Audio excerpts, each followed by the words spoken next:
जुहार कौशल संवाद के आपण मान को स्वागत। महा उष्णाकी थी मूल हो जाइए सोहेलार प्रसिद्ध सार्वजनीन नवदिनात्मक दुर्गा पूजा। कालीर शुभ बेला थी कलश शोभायात्रा आउ बेलबरण करी माँ गौरी देवींकर विधि रीतिनीति रे पूजा आरंभ करा जाइछि।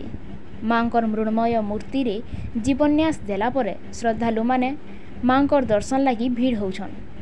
भक्त माने माँकर दर्शन कला संगे मनर दुख जनईकरी आशीर्वाद मागुछन, जेनटा कि देखन हाइरे हेछि।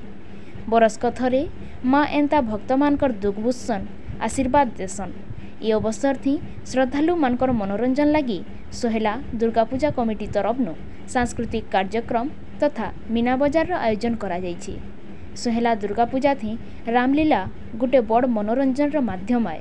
कलाकार मानकर अभिनय और राम कथा दर्शक मानकर मन के बेसी करी भावविह्वल करिनेसी। भक्त माने मार दर्शन संगे मन भुलासन। मीना बजार रे किछि जरूरी सामान भी किनिथिसन। आज दुर्गा पूजा कमिटी तरफनु संगठन संपादक प्रमोद देवता मीना बजार और रामलीला उद्घाटन करथिले। अंचल तथा सीमांत छत्तीसगढ़ भक्त मान को इसमिया थी आसिकरी मांकर दर्शन करबार संगे मनोरंजन करुन बोली दुर्गा पूजा कमिटी तरफनु अनुरोध आए।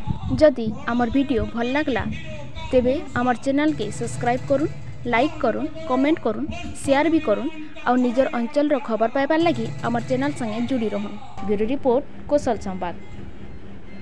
राधा विभीषण अनेक दिनर स्वप्न आज साकार होइछि। परायत्त होइछि स्वर्णमय लंका। राक्षस साम्राज्य करिबा गठन। तेणु आमंत्रण करो राक्षस मानंकु सेई देवता मानंक भୟରେ जो स्थान रे भी आत्मगोपन करि रही छंती दानव कुल निर्भय रे छुटी आसंतु एई लंका नगरी को।